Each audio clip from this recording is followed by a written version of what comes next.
Donald Trump has done everything possible to cover up and conceal what is in the Jeffrey Epstein files, thinking doing so would make his scandal go away. But the opposite has happened. The clear panic from Trump has led journalists to uncover new photos, new videos, and to get new victim testimony that is clearly demonstrating the relationship between Trump and Epstein. But the latest material to be unearthed out of this saga might be the most damaging yet. An interview with Jeffrey Epstein that shines a light on the sinister operation taking place right now with Ghislaine Maxwell to cover up Trump's scandal. We are going to get into it all, but before we do, if I could quickly ask you to leave a like on this video, and if you haven't already and you enjoy our channel, to hit that subscribe button because it goes a long way in supporting our work. Now, before we can get into this interview, which was accidentally leaked by a Trump aide, I first want to start with some context about the Ghislaine Maxwell situation that makes this all so much sinister, and it's Mike Johnson right here. Well, listen, this week, President Trump didn't rule out a pardon for Ghislaine Maxwell. Of course, that's one of the big questions looming over all of this. So let me put this to you, Mr. Speaker. Would you support a pardon or a commutation for Ghislaine Maxwell, a convicted sex trafficker? Well, I mean, obviously that's a decision of the president. He said he had not adequately considered that. I won't get in front of him. That's not my lane. My lane is to help direct and control the House of Representatives and to use every tool within our arsenal to get to the truth. I'm going to say this as clearly and plainly and repeatedly as I can over and over. We are for maximum disclosure. We want all transparency. I trust the American people. I and the House Republicans believe that they should have all this information to be able to determine what they will. But we have to protect the innocent. And that's the only safeguard here that we've got to be diligent about, and I'm insistent upon doing so.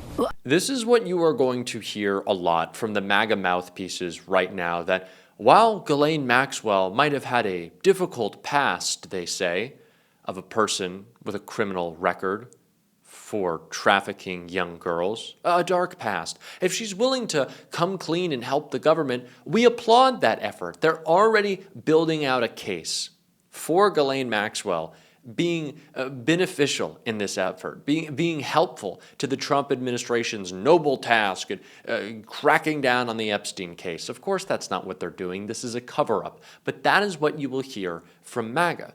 That is the story they are trying to tell. But the real story, in such important context to what Epstein had to say in this interview, can be seen from George Conway describing that meeting between Ghislaine Maxwell and Todd Blanche. What do you think? And obviously it's pure speculation because we don't know. They're not releasing any transcript. They're not releasing any audio. There's nobody else in the room that I know of. What do you think Todd Blanche and Ghislaine Maxwell are saying? Look, I mean, I don't know what the play is here. Just as you said, it's hard to understand what the play would be. If the play is to give her some kind of clemency, I mean, it's going to stink to high heaven.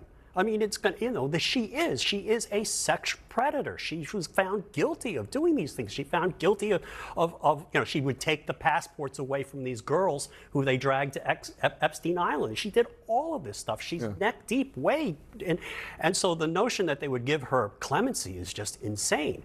But then what would she say? Right. What could she possibly say that would be believable? And, you know, and the Justice Department trashed on her credibility. What is happening right now, likely behind those closed doors, is the coaching of Ghislaine Maxwell, someone who got temporary immunity to make sure she could say whatever she wanted, even if it might implicate her. Do you know what else could implicate her? Perjury, if she was lying to help Donald Trump so she could get her pardon. But we don't know what's happening behind those closed doors because it's just Trump's personal attorney and Ghislaine Maxwell. But it's not the first time that someone close to Donald Trump was coaching one of Ghislaine Maxwell or Jeffrey Epstein, because recently we have seen unearthed footage come out of Steve Bannon's interview with Jeffrey Epstein in a documentary he shot while he was coaching and trying to rehabilitate the Epstein image. I want to take a look at all that and what it means for this scandal. The footage we are about to see, according to Jeffrey Epstein's brother Mark, is a part of 15 hours of footage that Steve Bannon has in which he interviewed Jeffrey Epstein. Is for the way women think. The way women think. That's correct. Is that not a sop because of all the depravity you've done against young women, and your new sop is that their women's thinking is the future? No, I've always believed that women would in fact be able to take over. I'm a firm believer and supporter of Time's Up. Steve Bannon's secret Epstein videos, The Tale of the Tapes. He says it's a documentary, but the 15 hours of footage Bannon shot with Jeffrey Epstein were reportedly training for a 60-minute style redemption tour that never happened and paid for by Epstein himself. According to author Michael Wolff, who was there for the first taping and reviewed transcripts of others, the point wasn't exposure, it was spin. There's no question the tapes were media training, he tells The Hollywood Reporter. That context has alleged financial arrangement with Epstein. The coaching role he played, the purpose of the tapings, has been conspicuously absent from Bannon's own public commentary about the Epstein scandal over the past few months. So Bannon leaked some of these interviews, of which there are 15 hours, to Jeffrey Epstein's brother. That is where we got the story that Epstein's brother said Jeffrey Epstein stopped hanging out with Trump because he thought Trump was too much of a crook. But what is underlying all of this is even back then, years ago, Steve Bannon, a close ally of Donald Trump, one of the closest allies to Donald Trump, was helping to coach Jeffrey Epstein. Now, doesn't that sound familiar? A close ally to Donald Trump in our Deputy Attorney General is having private meetings with Ghislaine Maxwell, giving and taking information about how we're framing this whole scandal? Does this not sound like a story we've heard before? And what was Epstein saying in that video? That he thinks women are the future? Of course, Bannon pushed him on that, but in the context, it makes a lot of sense. Bannon would be giving the pushback that an interviewer would on this supposed redemption tour. A redemption tour a lot like what Mike Johnson is setting up for Ghislaine Maxwell, saying, well, if she wants to come and help, I think that'd be great. We'll take anyone's testimony. Open arms, come on, help us out in this noble effort to take down those elites. Not our elites, no. Not Donald Trump, not all his billionaire buddies, but maybe some other people. We'll see. We'll see if we're not busy. Does that not sound like the same thing?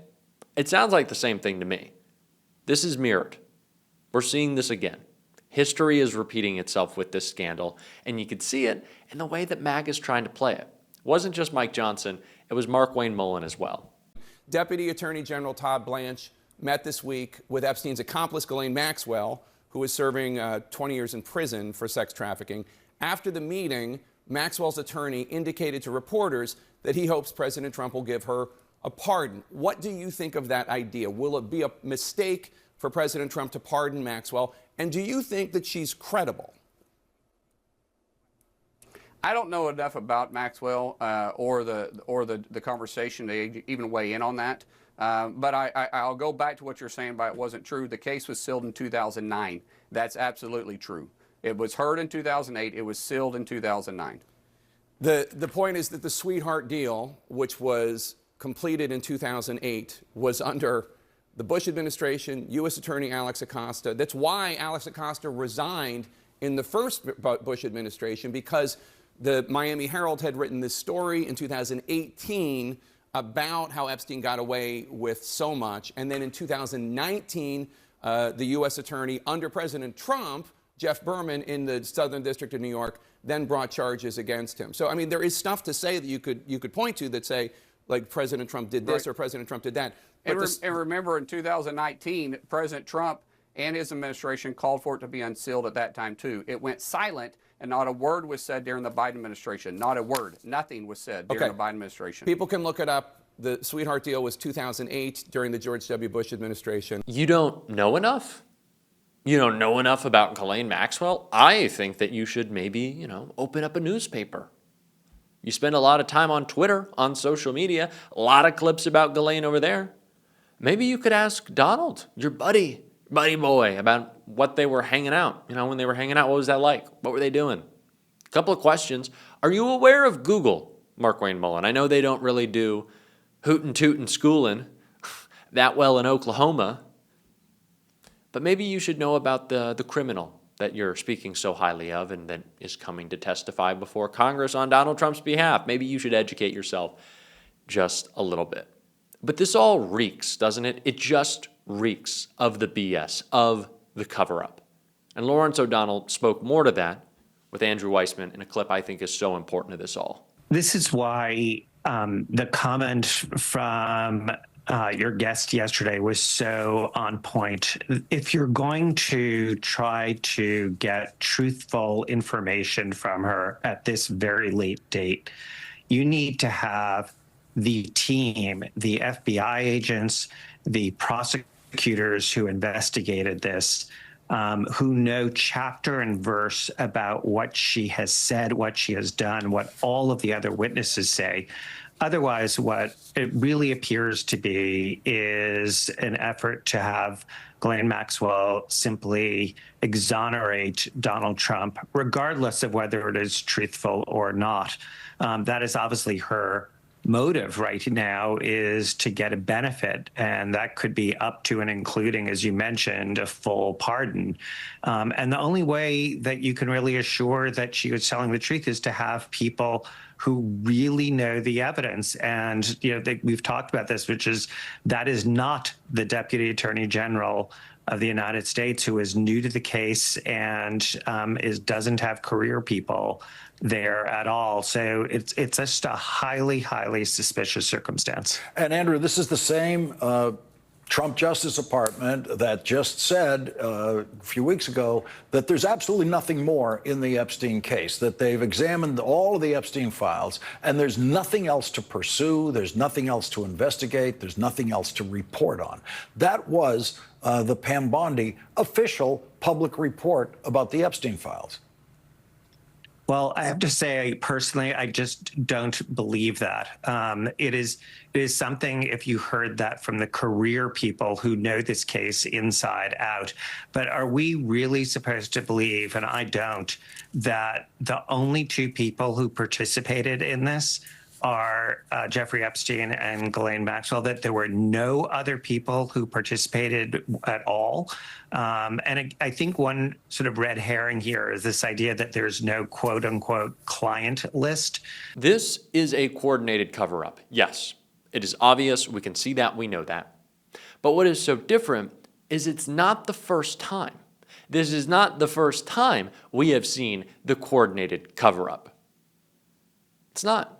That Donald Trump has surrounded himself with people who have either helped Epstein get off or left his administration, left his circle, left his White House for a couple of days in Tallahassee to make sure he could frame this correctly.